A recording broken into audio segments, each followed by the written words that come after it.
राम राम जी दोस्तों, कैसे हैं आप लोग। उम्मीद है मस्त होंगे, भले चंगे होंगे। दोस्तों आज मैं आप लोगों को एक बहुत ही खूबसूरत सावन स्पेशल कजरी गीत सुनाने जा रही हूं। दोस्तों अगर आपको ये गीत अच्छी लगे और आपको मेरे चैनल पर पहली बार आए हैं आप, तो प्लीज़ चैनल को सब्सक्राइब करना ना भूलिएगा और बगल में जो घंटी का निशान है उसे भी क्लिक करके ऑल करिएगा।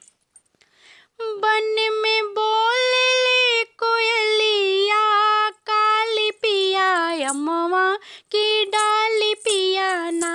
बन में बोले कोयलिया, काली पिया अम्मा की डाली पिया ना। बन में बोले कोयलिया, काली पिया अम्मा की डाली पिया ना। आई है ससुरू हमार लेके डोलिया का हार, आई है ससुरू हमार लेके डोलिया का हार। बन में उड़े ले चुनरिया, लाली पिया अम्मा की डाली पिया ना। बन में उड़े ले चुनरिया, लाली पिया अम्मा की डाली पिया ना।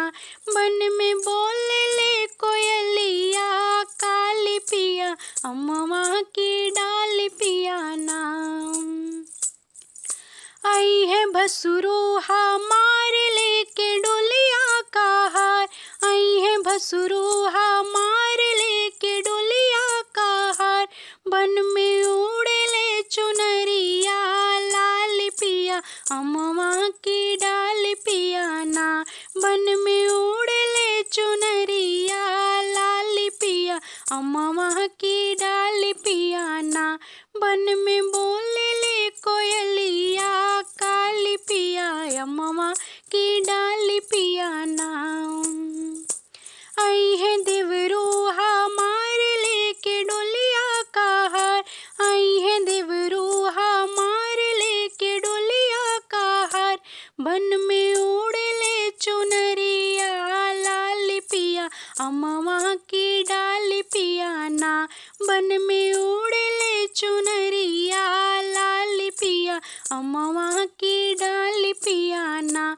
बन में बोले ले कोयलिया, काली पिया अम्मा की डाली पिया ना। प्रणाम दोस्तों।